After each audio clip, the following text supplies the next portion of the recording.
Episode 909 of the Thicc Pod, your home for all things sports, cards, levity. I am Jeremy, joined as always by Manny, and apparently Courtney's on all the time. And before I kick it over to you, Manny, when we got the first deal from Fanatics and they inked us on a 2-year, $1.2 million deal, we thought, how are we going to allocate these funds? And we thought, what a better way to use the money than to fly Courtney around the country and go and review shows for us. So without further ado, I'll turn it over to you. But how you doing, my son?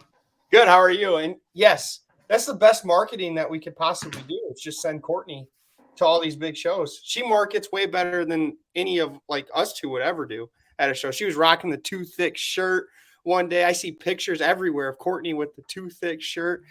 It was good. We need to send her to more. Next Dallas. Yeah, I would be absolutely terrible for it because they'd be like, hey, are you from Too Thicc? And I'd be like, who's asking? What do you want to know? Yeah, exactly. Yeah. I wouldn't be beaming with pride owning that. You know what I mean? Yeah. We're getting I don't know if Hail Mary told you, but he's working some Thiccolo shirts up for the National where it's got like a Thiccolo and then the back it says Hail Mary and stuff like that. So I think that's awesome. Yeah. So I'm definitely gonna make some Thiccolo t-shirts too. I am here for that. You should have named this episode 90210. Episode 90210 since I was in California. So this is often lost on people, and most people don't know this. The beginning of every episode, the number has some sort of meaning. So if you went back to trees, it was probably episode 420. Episode 909 is the area code of Ontario, California. Is it really? No home shit. of the show. So before you talk shit and trying to tell me what I should do, you need to pick up a fucking science book and educate yourself, Chet. Oh. There was a South Park reference in there that most young people won't get. But hey, my game is tight. When you guys are on here bullshitting, talking about how great you guys are and how much I suck, I'm working. I'm grinding in the lab. You're ridiculous. I know. He's always on the pedestal. We're looking up at him, right? Always. That's going to make for a fun day, though, when people now go back and try to understand what the episodes mean and the numbers. They're like little Easter eggs. Well, you weren't going to, you said you weren't telling anybody. Well, you did. Courtney put me in a spot where I was forced to defend myself. And I'm wired a certain way. When I'm put in certain situations, there is no, like, I stick to it. Like, that's who I am as a person. Oh. So Courtney, Ontario, California. I thought when I was looking at everyone's IG and it said, welcome to Ontario. I was like, that doesn't sound like the Burbank show. I can't tell you how many times that I went to say Ontario, California, and I said Ontario, Canada. Like so many times. I'm like, California. Yeah. How was the area? I guess how was being in California? I know it was your first time being there. It was my first time going to California. Everyone was super nice. It was the funniest thing about it was everyone that like lived there. Like I talked to Stephanie from Mama Breaks and like Mark from Ultimate Pastime. It was really funny because they made a point of being like, this is in LA. This is in LA. And I feel like everyone from Chicago, like when someone says that they like live in like Harvard, Illinois, and they're like, oh, Chicago suburb, like that's not Chicago. And like people from like when people from Canton say they're from Detroit, people are like, that's not Detroit. So it kind of was that vibe where like they're like, I just want you to know that this is not LA. It takes an hour to get to LA from here, at least. LA. I'm like, okay. So I'm like, I don't even know where I'm at. Like I realized while I was there that I don't know shit about California. I don't know like where things are. They're like, oh, San Francisco Bay or like Napa. I'm like, I know Napa's north. I'm like, San Francisco's like on the coast. I'm like, I don't know where shit is. Like, I'm like a complete dullard when it comes to like California geography. I'm like, I literally landed here. I'm like, I couldn't point on a map where in California I currently am. I just know that there's a mountain. There was like a mountain when I got off the airplane. I was like, damn, that's like a real ass mountain with like snow caps on top. I'm like, I've been in like the Appalachian Mountains and like, the Georgia and like, on the east. Those are like baby hills compared to like an actual mountain with like snow on the top.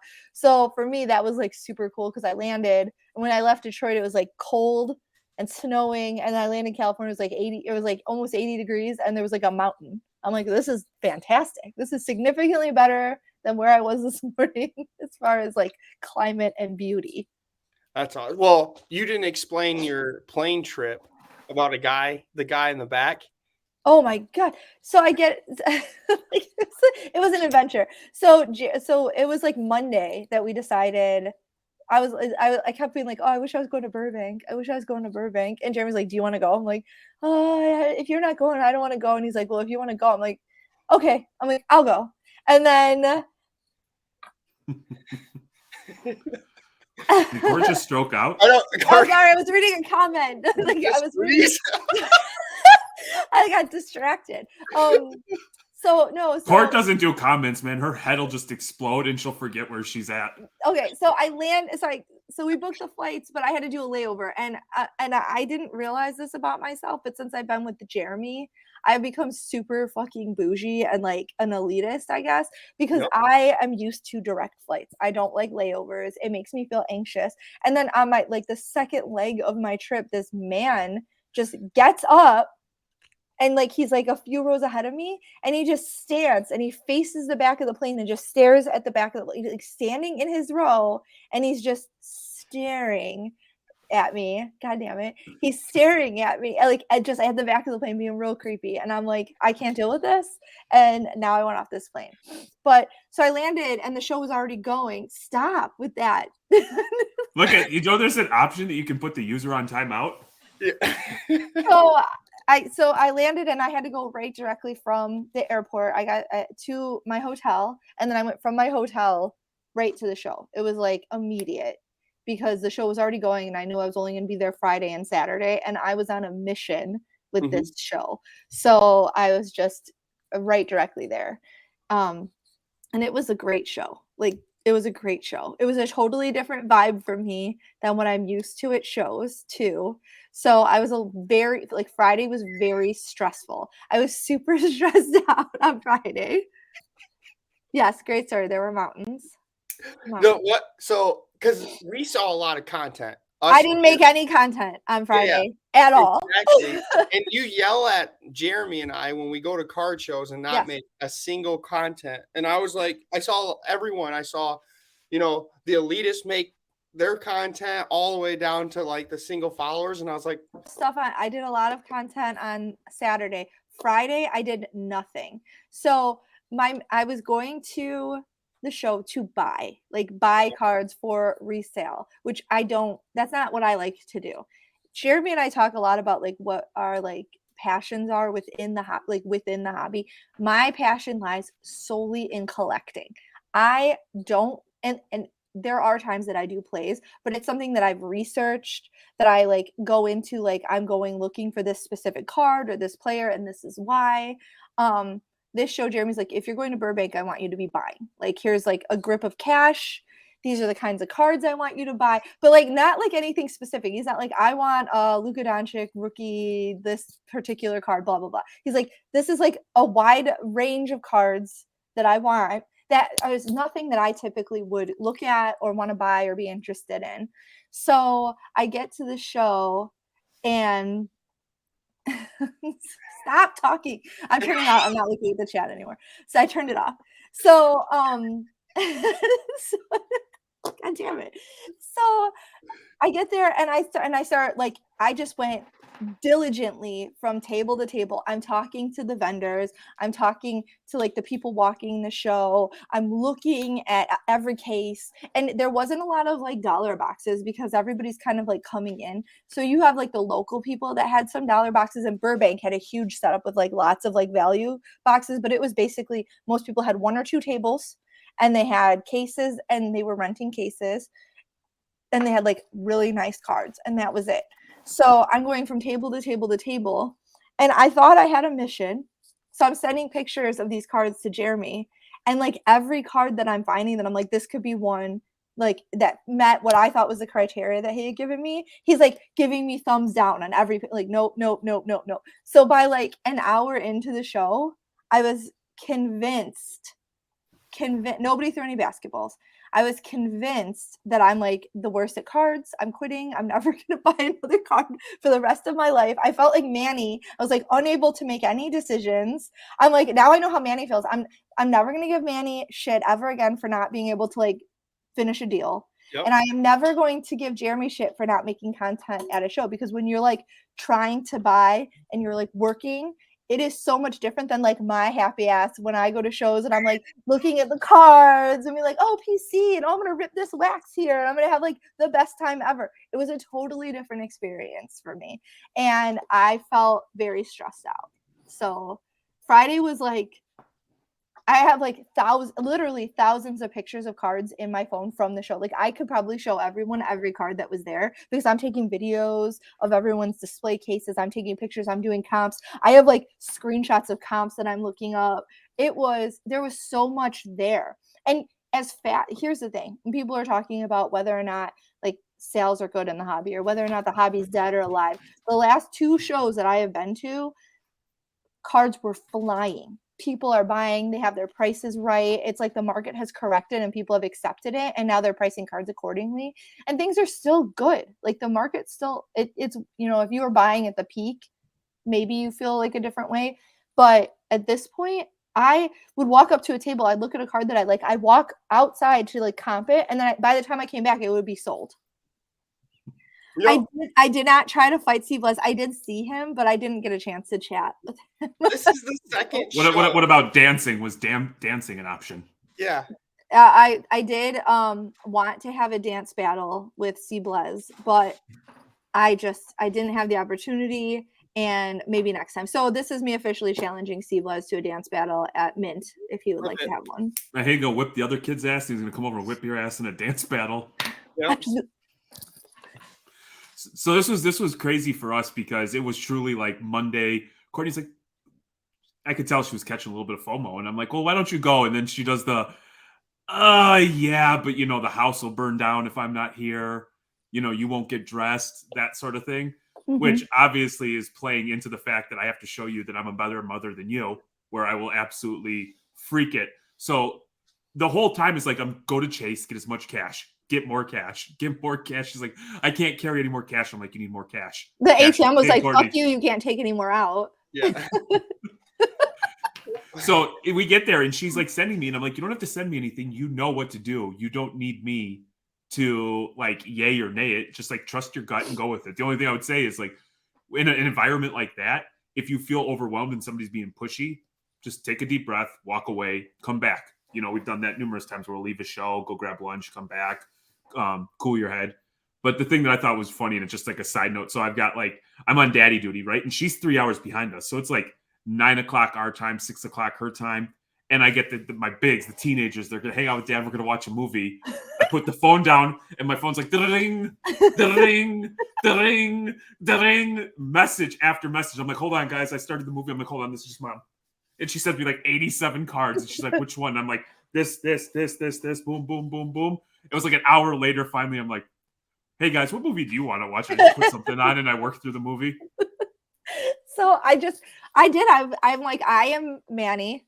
I cannot make a decision. I can't do anything apparently. And I was like super stressed. But then Saturday, like I regrouped and I picked up some cards, and I was much happier with my ability to just do the damn thing. I just needed I was also jet lagged, I think. I'm blaming jet lag on that. Yeah. As indecisiveness as jet lag. That's my excuse too. But no, soft brain. It does help to like for the national, right? I had Kaylee. She doesn't know cards, but I can explain to her. She knows money. And so I can explain to her that this card was this. She knows data. So I'll just be like, okay, this was at this, and this could be at this price in 3 months. And she's like, you're going to hold it for 3 months.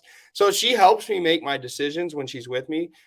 Unfortunately, she never goes to card shows with me. So it's kind of hard to make the decision. So now you kind of felt it like your significant other wasn't there with you to help with. It's just a suggestion. Like, even when you guys are there, I'll ask Jeremy all the time, hey, should I get this? And that's where I struggle is like when cards come up to the table and they look like decent decent cards, I usually will pass and let Jeremy get first say on them because I don't know what to buy. So it kind of screws me, but oh well. I feel people were buying and buying and buying. It was there wasn't a single person that was like, oh, I didn't sell. The one guy was like, he's like, the show's been going on for like 2 hours and I've already sold like $3,000 in 2 hours. Wow. So that's where most people just don't. It's tough to grasp. It's like that's where you make your money is on the buy, and you should have like some sort of game plan and stick to it. We were at the Avery show a few weeks ago, Manny. A guy came up and it was pretty much a steal. He was just trying to get cash, but I'm like, I don't buy football right now. I'm like, if you have it in 3 weeks, Super Bowl's over. I'm about a week away from going hard into football and switching from baseball, and it's just kind of narrows what you're looking at as well. So I did kind of like say, hey, Court, go pick up a cool card or two. He did. Yeah. He did. Those were the parameters. A cool card or two. So I don't know. I felt also here's something that I feel like people don't talk about is when you're on the I'm very used to when I'm buying cards, I'm always on the dealer side of the table. And I feel like there is a power dynamic between being on the buyer side and being on the dealer side. So I'm like walking up. There was this guy, he had a card I wanted. I went back and forth with this guy all day on Friday, and then Saturday morning, over $50. I did not want to come up $50, and he did not want to go down $50, and I ended up not buying that card. And it was like he sold it eventually for what he wanted, which was good for him. Very happy that he did that because you want to see people selling their cards, but you are as the buyer. You are the power dynamic is not in your favor because if it's my card and I don't want to sell it for that much, I'm holding it. But if you're looking to, buy from a dealer, and I don't know, it was a different vibe for me than what I'm used to because I'm used to being set up at the show, having people bring me their cards they're trying to sell me.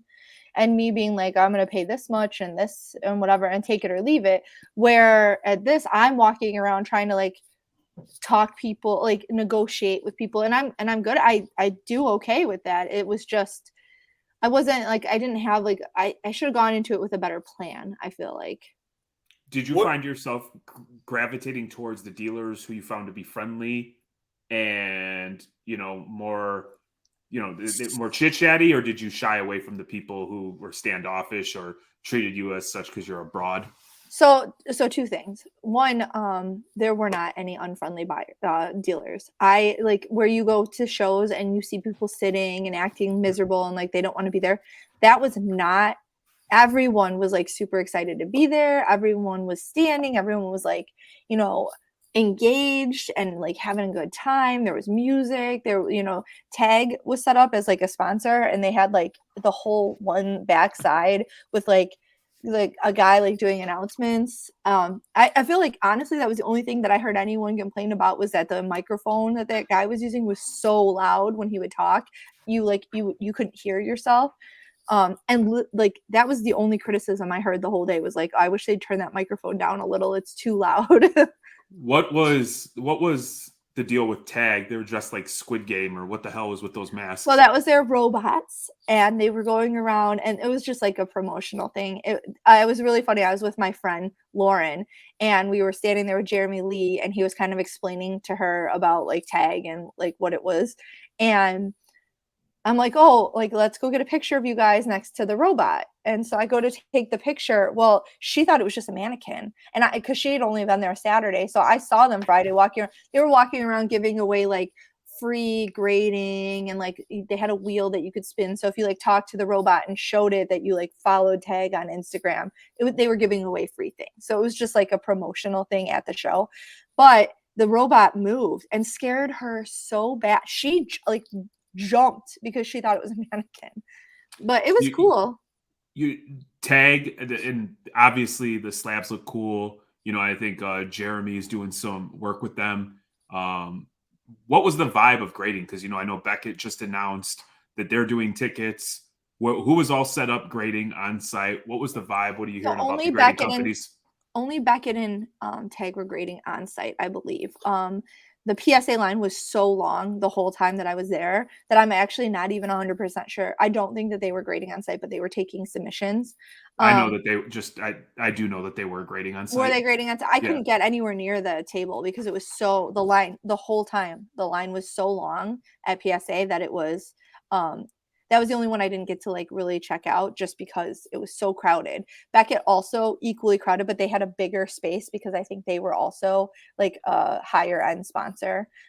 PSA was kind of in the back corner, not as much room. Their setup was still really big compared to like other setups, but not as big as say Beckett and Thicc had the biggest. Thicc had like the whole one side and then the middle there was like another really big. They were like the main sponsor. And I have to say one thing that I really liked about them because I did talk with them for a while was that they are really specific about what they will grade. They're like certain cards they're not doing any older cards, certain authentications for like autographs and stuff. They're staying in their lane, and I feel like they're just slowly moving forward with what they're going to do. And I find that really respectable because you see a lot of these newer companies that are grading that are coming out and they're just like, oh, we'll take everything, and then they're authenticating stuff that isn't, it's like they don't know what they don't know. So and I think it's really important to like note the tags like this is what we're going to do and this is what we're not going to do, and we're going to slowly add stuff because they don't have people grading the cards. It's all like technology. And Jeremy Lee made a big point about that. He's like, there's no like people doing the grading. It's all like the systems. Well, I think it's a very sound game plan because I think one thing HGA did where they kind of shot themselves in the foot is like they took on stuff. And it's hard to build credibility when you're the new guy on the block. And there wasn't a real big introduction to the grader. So it's not like you snagged one of these high-end graders to like, establish or help, vet the fact that you're capable of grading said cards. So it's refreshing to hear. And hopefully, you know how I am. I'm a big proponent of competition in the marketplace because ultimately it yields great results for all of us. Was SGC there? Did they have a presence? Yes, SGC was there. CGS was there. Their booth was super fun. The people there were super. It was, what it was? It was everyone was really excited to be there, and all the grading companies. I didn't really talk to SGC either. Briefly spoke with them. CSG, they had a very large booth. They had their graders on site, were like reviewing cards and explaining to people how how it worked, and you can submit cards with them too. They would we walked up with a couple cards that my friend wanted to grade, and the grader was like, I'll look at them, I'll tell you if these are worth grading. So it was cool to see that they were like really engaging with people, and they were trying to it felt more user friendly. It felt more young. It didn't feel like a bunch of older old hat people just being like, this card's crap and your card. It was like they were really excited for people, and you could see that in the youthfulness of the employees, in the exuberance that they were having for the hobby and the cards. It was really nice to see. So these cards are graded through. They're not human. There can't be human error. Right? Yeah, for tag. I think that's part of the reason why they can't really do vintage, because you have to have a human. Because how is a computer going to look at a Jordan or a Fleer Jordan or I had a OJ Simpson rookie. They're like, we can't grade that because there's copies of those. And as much as a computer can do, it can't be it can look at the surface. It can measure into billionths of a degree what the centering is on a card, but it can't be this is a fake. It just can't. So you need to have humans for that still. And because they're really relying, it seems like, on their technology to do the grading, it makes sense that they're this isn't our lane, this isn't what we're doing, and we're not going to do that. Was HGA and Rare Edition there? Rare Edition I did not see HGA. Rare Edition was there. This sounds like I'm being paid. I love the Rare Edition slabs. I love them. I think they're beautiful. I will definitely be grading my PC cards with Rare Edition because I like the way they look. Now for resale, I don't know. I have no opinion on that. I don't know what the long-term value of it. Seems like they do pretty well for the TCG cards, and the Star Wars cards really look fabulous in them. So like super ultra modern and like non-sports cards seem to be like really people are leading into that. I personally submitted 2 of my cards with them when I was there. I did the Andy Friedman card that he signed for me at Culture Collision, and then a sketch 11 card from Topps with an autograph from the artist as well. So 2 fully PC cards that I will not be reselling because I like the way the slabs look. They're beautiful. And the company, the guy who owns it is like incredibly nice. Yes. And none of these have the PC, but where it says 9.5 on there, if it's a PC item, it says PC authentic, and that's it. There's no grades. They're made of the same material like the same glass, that Gorilla Glass that your cell phone is made out of. And you see the black like casing around it, that comes with it when you buy it. It comes with one of those slab protectors. So I just feel like they feel heavy, they're bougie, they feel nice, and I really like them. And I think for a PC collection, that would be the one that I would go with. Unless it was like, I don't know if I would do sports cards with them, just because I don't think the return is there. Hi, Erica. But I don't have a problem with them as far as the PC, and they are beautiful. They're beautiful slabs. And Tag, the slabs are really nice looking as well. They're just, I feel like people are, the expectation of slabs is going up. Like people want them to look nice and expensive and not cheap, much more modern. And if you're paying all that money for a slab, I don't want to be able to like bend it and break it in my hands. And you certainly cannot with the Tag and the rare edition slabs. Well, it makes sense because when you're paying for like a case on your phone, that ranges for like $30 to $50, $60, and you're paying that for grading. So you kind of want that same type of, material. That said, it was bulletproof. I don't know how they test that. That's crazy. But you should probably shoot it would be my guess. You think so? They told me that somebody drove over it with their car and it cracked. It did the where it breaks the slab a little bit, but the card was still completely intact, and they drove over it. So what's good, Evan? What's up, Evan? Let me ask you this. We talked about grading. What was popular? What was moving? What were the cards that everybody was chasing? So it was a lot of football. Everybody had everyone had all of their Mahomes and their Hurts and their, it was Super Bowl Sunday. People were hyped about the game. There was a lot of football moving, and which I thought was weird because football's high right now but then people were buying the teams where I saw a lot of Fields cards for super cheap. So I was like, oh my God, I'm not buying these today. Well, that's I am right there with you, Hail Mary. I say we buy all the slabs, and that's good content right there. We just shoot them. Let's see which ones survive. I have a feeling. Well, we'll have Dan T come over and just shoot them for us. Yeah, there we go. I have a theory because Jeremy and us were kind of talking about this because how Jeremy said he was staying away from football at the Avery show.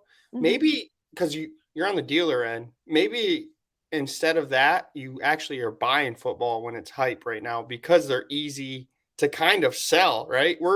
I was stuck in a position where soccer for me is hard to sell because no one really watched it. Nobody wanted soccer. That was rough at the show because I brought soccer with me, and then nobody was interested in the soccer at all. That's because you had to get over by LAFC Gooner and that little crew of circle soccer people. Yep. You know what I mean? You want to buy your football so that when it's hyped, you can sell it during the hype. You never buy during the hype. That's because that's going to be the height of, Mahomes cards are rough because they are already the prices on Mahomes cards at this show were as if he had already won the Super Bowl and he hadn't yet. So anyone who bought this weekend thinking that I'm going to buy this Mahomes card, if he wins a Super Bowl tomorrow, this card's going to be worth more. They're not worth any more because that he's already, it's cooked in already. It's this card is, he's going to be another Super Bowl. He won the MVP. It isn't Like there's no room for any extra money on these cards. Unless you're buying at a good deal, because some people just want cash, right? And they got in when the market was low. They're trying to sell high. But even if they take a 70%. But was Mahomes' market ever really low? No, I'm just saying, like, in general, football. Like low? His was he didn't play at all his first season. Nobody thought of him as anything. They were on the so Mitch maybe Trubisky hype train. Initial. I just mean in the last like couple years. Evan, what's good? We will be set up at Shipshewana, and I think we're going to do like an impromptu trade night the night before, just beyond all the Mennonites and the Amish folks. They're the closest Hilton, the closest Hilton property. Speaking of Shipshewana, maybe I should dress up as like a chunky, those fat suits. And if they following Too Thick or Reckless, then we have them spin something. Dude, that's offensive. Dude, check this out. No, we're Too Thick. No, people. But wear a fat suit. You can't wear a fat suit. That's offensive. What do you want me to wear? You? Just be yourself. You were just excited until Courtney just said that. No, it had nothing to do with your dumbass thing. I stopped paying attention. Okay, what were you going to say? Dude. I lost my train of thought. Dude. I lost my train of thought. Yeah, he was going to say something like the fat suit was a good idea. No, it wasn't. It was terrible. That's why I cut you off. So here's the deal. So let's get back to Burbank. So the show was incredibly well run. That was it. Nope, it came back into my head. Time out. As Courtney's walking the show, she's messaging me saying like the amount of people outside of like the one or two people that, our mom and our aunt who listened to like hype us up, the amount of people who knew who we were was pretty badass. Too Thick.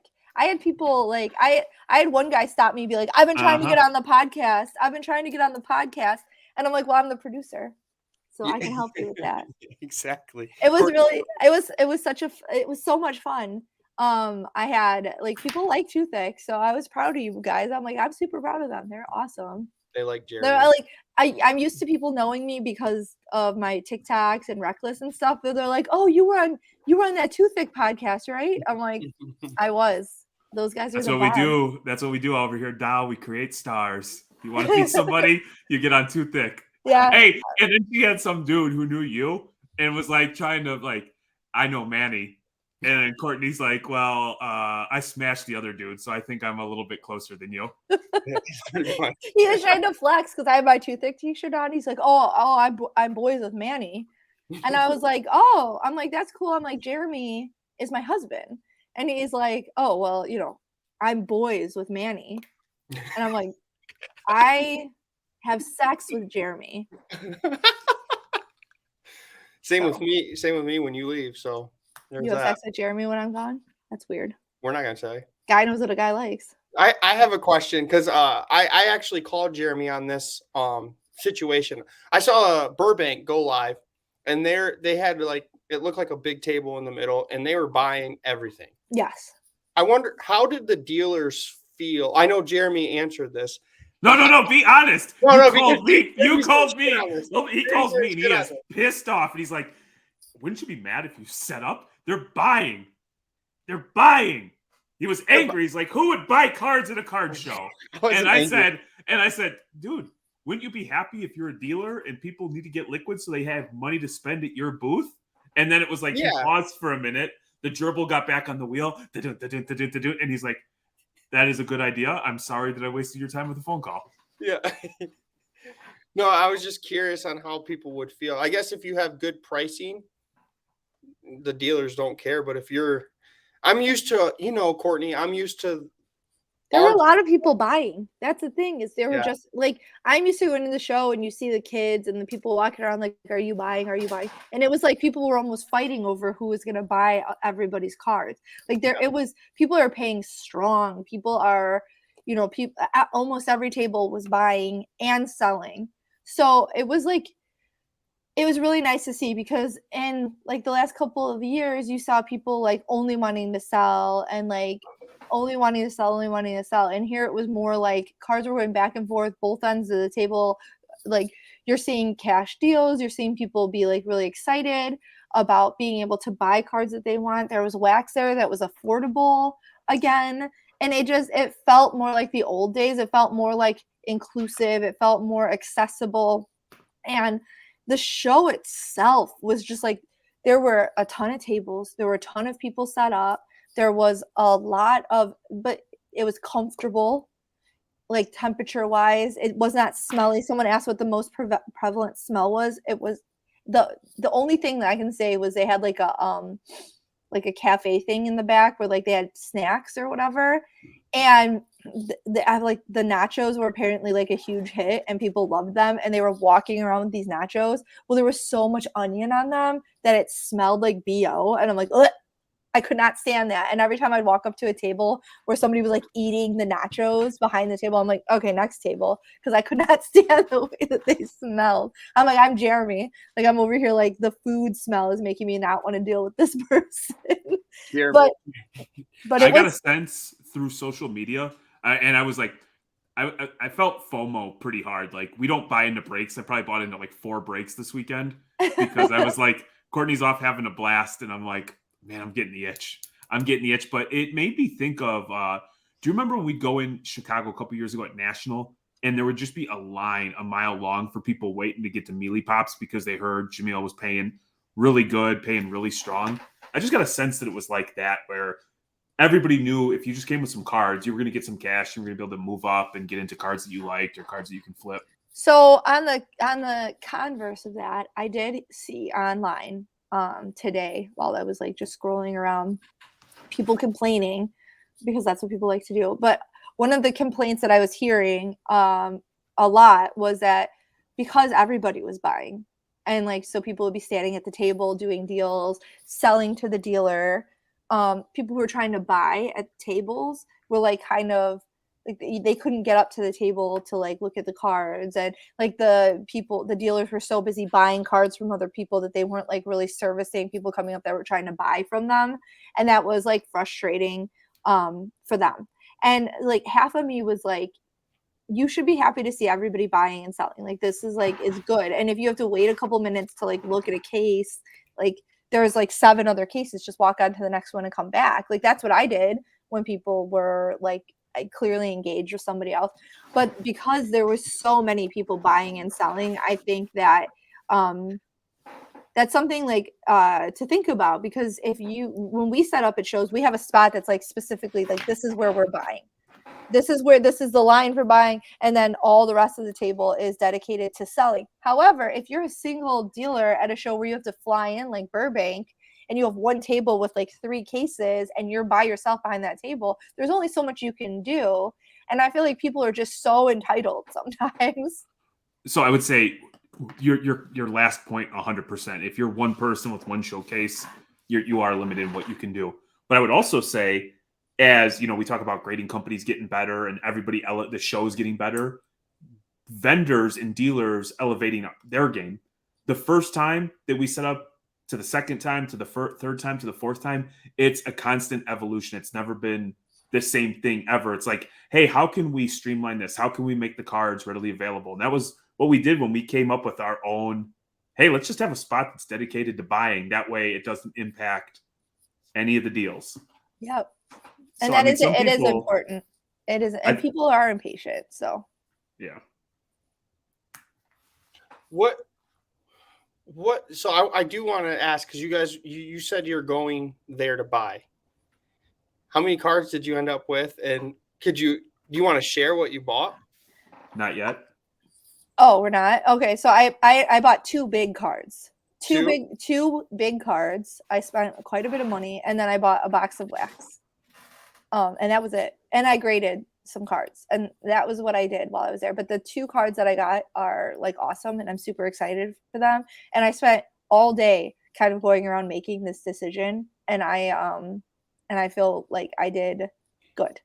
And as far as the wax, that was sort of an impulse buy, but I'm not mad at it. So actually, Courtney, so 2 points. One, she bought 3 cards. There was a Patrick Williams gold on eBay, and we already have 2 of them. This is the 3rd one, and it was the middle of the day, and I had just bought into a few case breaks, and I was like, probably spending more than I wanted to, but I treated myself because, one, the house wasn't burnt down, and I got dressed. The things that Courtney said that I wasn't capable of doing in her absence. Oh, I do it all the time. Okay. So anyway, I'm looking and I put in a bid at like 5 seconds and I'm like, it was ending at a goofy time. So I thought there's a chance I could steal it sneaky low. It was still pretty low. And it, correct. And it went by and it's like, oh shit, I got outbid. Oh, well, no big deal. And then like a couple minutes later, my eBay refreshed. And it's like, congratulations, you won this card. I'm like, I definitely didn't bid that number. So nothing goes by. And I'm like, so today it's like, we're shipping stuff from eBay. And I'm like, hey, by the way, good job on that Patrick Williams. And Courtney's like, oh, I thought maybe you fell asleep. So I just want to make sure we won it. So she outbid you? She's in Burbank at a show. We flew out so she could buy cards on eBay. And I was like, we're the same team, dude, but I've never been so in love. No, I was gonna lose it. My bid wouldn't have been high enough. I put in my max bid, and it was kind of like a half-ass because we already have two of them. Okay. We already have two of them. And so I was like, okay, we didn't win it. I would have loved to have had it, and then all of a sudden it's like we won, and I was like, I didn't bid that. And so yeah, she was just like, I thought you fell asleep, so I went and had took care of it. So I had bought this box of Pixar cards, and I was flying a little high because when we were at the show, this kid who was like, they're from Japan. They're the Weir Schwartz or something. I literally don't know anything about it. This kid was like hyping him up. The people I was with were all like gung ho about these cards. He had the like little Luxo lamp, and he's like, this is like the most valuable card. If you pull this, like this is the chase or whatever.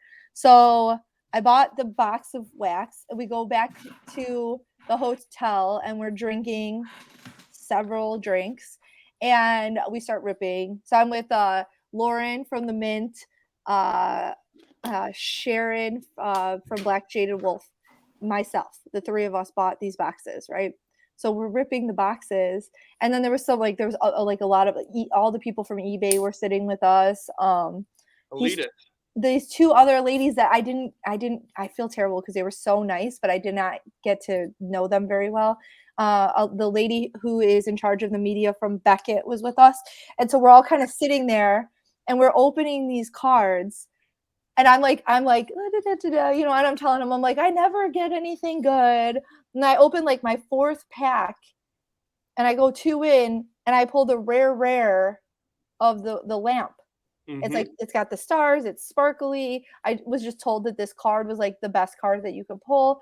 I literally jump up and scream, ah! I'm like, look at my card. Everybody in the place is like all from the show. So they're like, what did you pull? So I'm like running, and none of them know shit about these cards any more than I know. I was just told that this was the best card. So I'm like, and they're all like, yeah, everybody's yelling and like super excited. It was, you would have thought I won $1 million. And I'm like, and then later I look and it's a good card. It wasn't the best card. So like in that moment, I was like, I just pulled a $6,000 card. This is the best day of my life.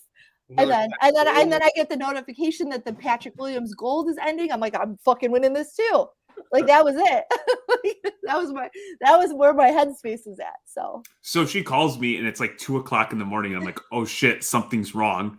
And she's like, no, I'm just inebriated. I just pulled the biggest card ever of this thing that I know nothing about. So she's like, I'll send a pic. And she wakes me up. So I'm in bed. I've got my daughter next to me. And I'm like, okay. And then I could hear people in the background. It's a big card. It's a big card. And I was like, yeah, fuck yeah. This is why we go to California. I have already spent that money. I went from being, mouth open, a little bit of drool, and I am like spending money. I'm telling you, everyone around me was like yelling, and I was like convinced that I'm going to be a millionaire from this fucking Pixar card. So she's like, I'll send you a picture. Like 12 minutes goes by at like 3:00 in the morning, 3 o'clock, and no picture. And I'm kind of like, they would buy me drinks and we were cheering. So are you not sending me a picture? And so then she sends me a picture, and then I'm like full blown wide awake, need to research this card, need to understand. Hey, because I'm going off of what I'm hearing in the background, and Court being like, "This is the most expensive card." Okay, maybe that's an exaggeration. I was not that bad. No. I have it on video, so I was not that bad. So I'm texting her. I'm like, if this is even remotely true, looks like you're staying another day. Have fun. We'll go get an express grade. We'll flip that beach, and we're fucking paid. Yeah. So then I did like some research, and I'm like, I don't think we can retire yet. Please send me all this. I went to Twitter, and then everybody started coming in and rallying to support me. And it's a dope card. Not retirement card though. Not Not really. And It's still when a you're super looking cool up card. Japanese cards of pictures of Lamp, I know a lot about trading cards. I did not know a lot about this one, so I was like, This is so then 4:30, 5 o'clock in the morning, and I'm like, okay, I'm tired. I can go back to bed, and I'm like, Daddy, you make breakfast? I'm like, damn you, Courtney. this is why I love you guys, because you guys are getting into that TCG world. You guys are Courtney's ripping boxes. She has no idea. Jeremy bought a Dragon Ball Z card. He has no idea what To that be is. clear, the Black Pixar label. cards, I knew all the characters. Like, I felt like okay, so I did hit like a super rare, like a super rare, like the PXR or whatever is like the most rare out of the box, but it was like a shitty character. So I'm like, fuck, man. Like, it was Cars, right? The movie Cars with Lightning McQueen. You know, like the little Italian guy that like has the tire shop. Yep. You know, the little blue guy that works for that guy. That's who I hit. Yeah, he's like called Treadmaster is like his name. That dude's Which funny. I didn't even. He is funny, but nobody's fucking paying coin for that card. I'm like, why couldn't I got Lightning McQueen? Like that would have been dope. Yeah. Well, Jeremy and I are gonna go in cases and buy some TCG cards coming up. So we're gonna have you open it after some drinks. So then we think we're millionaires for like 10 minutes. I'm telling you, it was a blast. And you know, it's the atmosphere. You go to shows like Burbank because everyone is excited to be there. It's not like these small shows where people are like miserable and you know, like it's the same cards. I saw a Harambe PSA 10, which that's like Pop 18 card. Did you know that? It's a Pop 18 card. They sell all day between $4 and $4.50. This kid was selling it for $2.75. I'm like, this is a play. Like, I'm gonna buy this card. I'm gonna sell it on eBay for $400. Jeremy's like, do not buy the Harambe card. You could have went to Cincinnati and made someone happy. One of your workers happy. we cherish Grimace in our household. That's an inside joke that there's not enough hours in the day to explain, but Courtney knows why she can't buy it. No, I know. So I didn't, but I wanted to really badly. I will tell you though, you said youthful, and I thought that was a very good way to describe the show. This legitimately seems like the hip show. Like you have to be there. And I have wanted to be at Dallas. There's been pictures of trade nights and stuff going on, deals flying where I'm like, man, that would be sweet. This show, I'm like, okay, the next one's in August, I believe. I won't miss that one. It was, and trade night was super well done. They need a bigger space though for trade night. I feel like every trade night, that's like the takeaway. After every trade night is like it should be a bigger space. Like it needs to be more space. There's like not enough room. It's too crowded. And you know, at a show like Burbank, they're doing content, so you have the people running the front end being like, "Hey, you need to move out of this aisle. We're trying to film content." And then there's already not enough space for trading that it made it like I'm old compared to like the demographic in that place. And so I'm like sitting there and I'm feeling very claustrophobic because it's too crowded. I can't walk around. I can't fit in. But I'm watching like these like 20-year-old guys walk up and buy cards from one guy and then walk across the room and sell them to another guy. And they're making like $5, $10, $20 a pop. But they do it over and over and over and over. And so they'll come up, hey, I'll they negotiate. They're paying like 20, like I'll pay you $80 for this. And then they go across the room and they sell it for $100. And then they come back and they buy another card for $120 and they go over and they sell it for like $130. And you do that like a bunch of times. These guys are leaving with like hundreds of dollars more than what they started with. And they're basically facilitating trades between like someone like me who's not going to get up and walk around the show or around trade night because it's too crowded. And like they're like runners basically, and they're making like a $10-$20 here and there doing that. And I was like, that's so smart. Like if I had the wherewithal to do that, I would do it. But you have to like negotiate with both people because you're like they're trying to buy it as low as they can and then sell it for the very most that they can to somebody else across the room. Well, I almost said bring Steven to do this, but Amelia would probably be the better. We need to have Amelia at trade night basically doing that for you guys. Yep. Amelia's a gangster.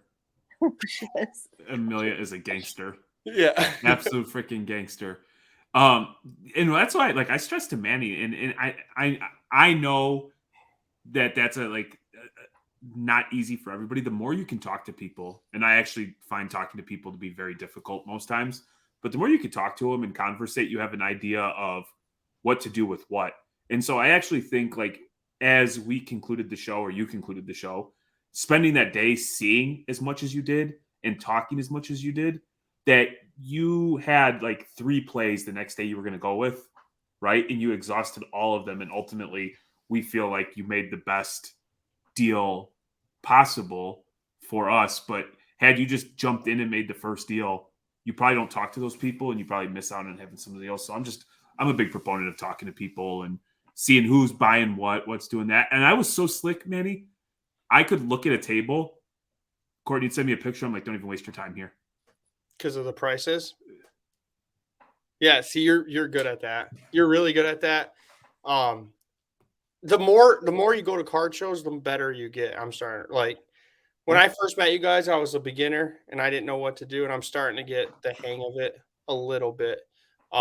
Courtney, you said football, and I see how Mary's saying this, but was there any like hype on any like players that were traded in the show where people? Oh yeah. With all the trades going on, Yeah. it was basketball. That's what everybody was buying because they were all like, this guy's, this team's gonna be good. KD, That's all what- that. It was a lot because of the trades that had just gone down. People like were speculating like what team's going to be good, what team's going to do this, what player is going to have more time and shine more now that they're on a different team. And that made like I think that's why like Jeremy doesn't apparently want to tell what card I bought, but his team now I think is going to be better, so his cards were selling, and it's just it was a lot of basketball. I would say basketball was what everyone was super excited about. And then, obviously the Super Bowl, everyone was trying to sell their Hurts and their, Mahomes cards, because here's the thing. If you don't sell them by Saturday, that's it. Like this is the peak of what all you're going to get for those cards. Yeah.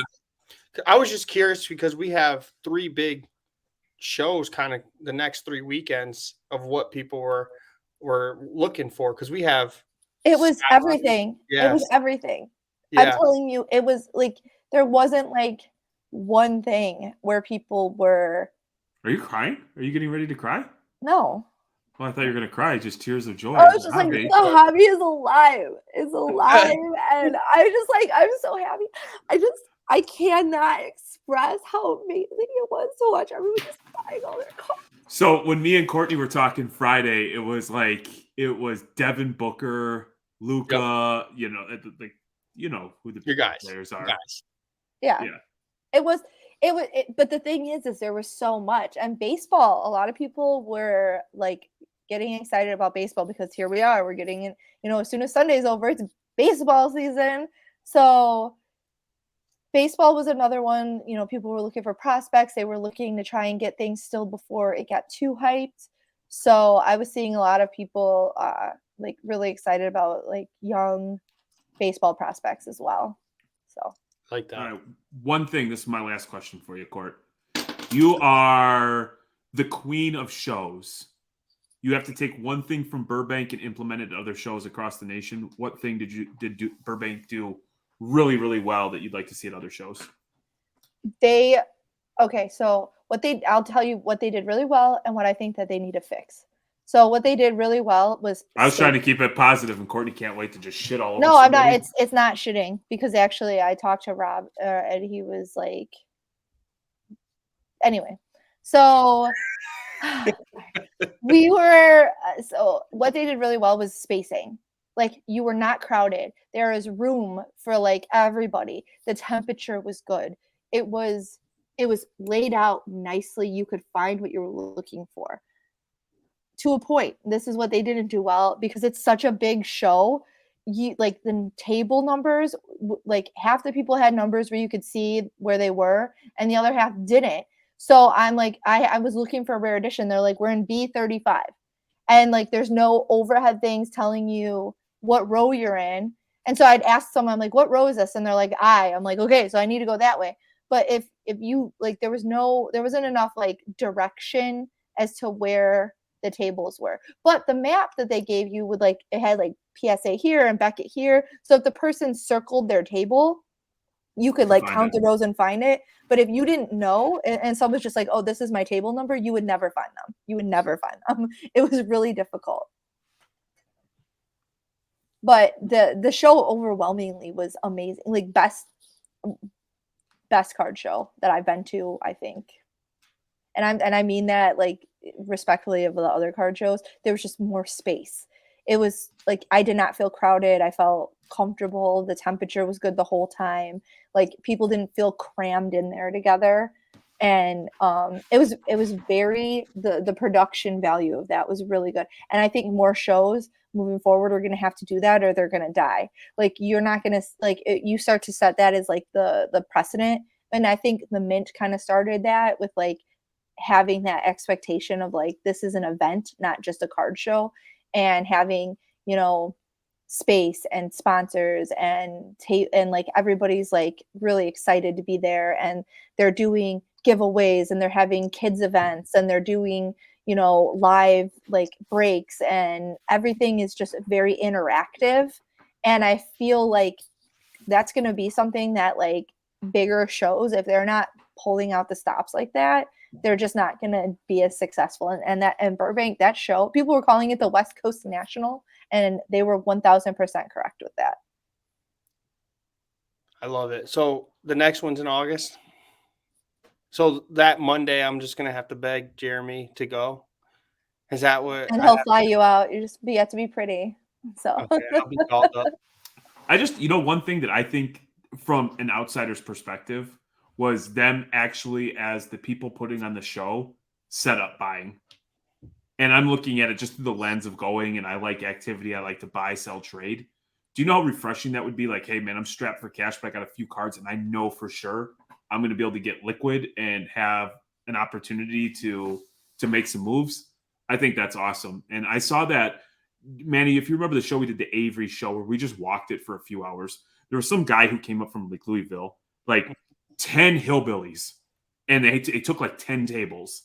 And the guy operates out of his house, doesn't have a card shop. And I mean, there was slabs everywhere. He also dealt in like precious metals. Like he sold a lot of gold, but he was buying, and that stretch of 10 tables was like stimulating the show because people were going right there, getting cash and spending it elsewhere. And I remember talking with Dennis saying like, hey, these people are good for your show because majority of these people aren't here buying $5,000 and $10,000 cards. If this guy wants to scoop it up and give liquidity to the people so they can go get in the game, this is spectacular. So seeing the show itself, putting it on, man.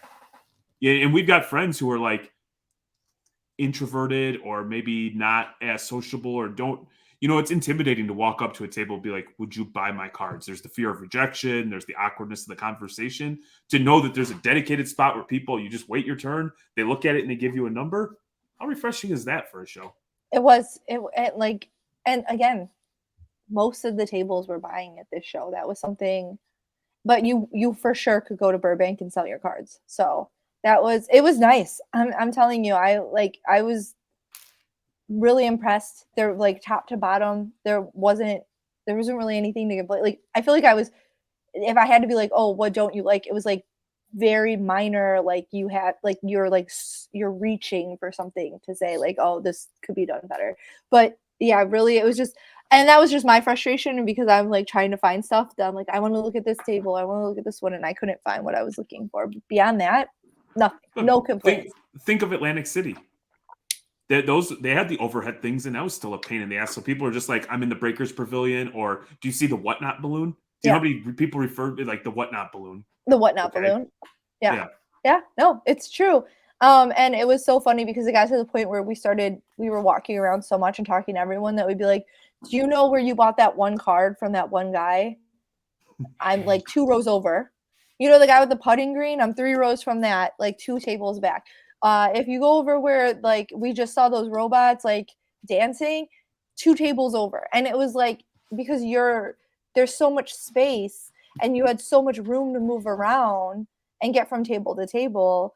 I get lost very easily. I don't know if like you probably wouldn't know that about me because I'm very put together, but like I'm like directionally challenged. So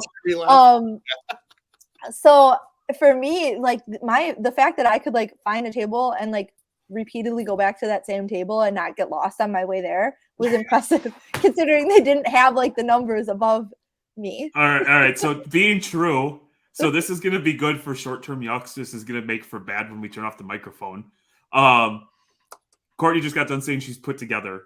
The day she was flying home at 4 a.m, she called me and she's like, "I'm at the wrong terminal." That wasn't my fault. That was not my fucking fault. Be fucking for real right now. That was not my fault. I signed up the night before for a shuttle from the airport.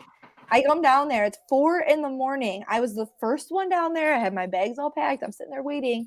2 other sets of people come down, and we're all going to different terminals. I'm at Southwest. One was at United, and one was at American Airlines. So the whole ride over, I'm talking about sports cards and cards with all of these people, and they're all like, "Oh, I had no idea." And so I'm like regaling them with tales of, Mike Trout one-of-ones and TCG cards, to which the kid who was driving was like super engaged talking about Magic the Gathering, and he's got a Black Lotus. I'm like, why the fuck are you driving a bus to the airport if you have like a $10,000 card just chilling at your house? But anyway, so he's like, okay, we're here. So he pulls up to the terminal and he's like, it's your turn to get out. To me, I landed at this airport and then I went to, I don't know where the arrival fucking terminals are. It's his job to drive me to the fucking terminal. So I get out, he gives me my bag, I walk in and I'm like looking around and there's United. And I'm like, this fucking kid dropped me off at the wrong terminal. And now those old people who were supposed to go to United are going to Southwest for fucking sure. And I am like, there's nobody working. It's 4 a.m. Everything's closed. So I find some security lady who like did not want to speak to me. And I'm like, hi, I'm like, my airport shuttle dropped me off at the wrong terminal. And she's like, well, you're gonna have to walk. It's like a half mile away. You have to go outside and walk. So I'm like, awesome. So I'm like running from my terminal to the other one, or this terminal to where I'm supposed to be. As I'm running, all of a sudden I hear a like honking, and it's like the airport shuttle bus, not the one from my hotel, who realized that he's a dumb fuck, but like the actual airport shuttle. And he's like, I get on and I get over there, and then I get to Southwest, and their shit's not even open. My flight is at 5:45 a.m. I'm supposed to be, like boarding at 5:15. And the Southwest gate isn't even open. They don't even have anyone there like taking bags. There's a line. I have a picture. There's a line of like 100 people waiting. And then I get up to the thing, and the guy behind me was also on my thing. There are like these hippie, like fucking smelly ass pothead guys. There's like 8 of them, and they're like trying to check fucking cardboard boxes that are taped. That's what they're flying. That's their luggage. And they have like 20 of them. And they're cutting in line, and they all like smell. And I'm like, what the fuck is even happening? So I'm like, I have 10 minutes to get through security and get to my gate, or I'm going to miss my flight. And I'm like, how can they like do this? How are you? God bless Courtney, though, because in the middle of all of this, she made sure to call me and share her plight, her hardship that she's facing with me. I didn't call him. I was texting him. Oh, you called. You called, and you MF this driver up and down. Then proceeded to get. Then is the minute she gets on the plane, proceeds to just berate me with messages about how Southwest Wi-Fi sucks. But you haven't even taken off yet, Court. It's 5:15 in the morning, man. Go to bed. I had a 4-hour flight and no Wi-Fi. I'm like, this fucking sucks. Diva. And then I had to sit with like 2 other people, and all my other flights, I got my own seat. And this time it was like crowded. I'm like sitting here. I have no Wi-Fi. I'm like, I got people sitting next to me. At least I didn't have a starer guy on the way back. But this is great because you and me are both similar in this. Why didn't you sleep? Because my mouth kept hanging open while I was sleeping, and I couldn't.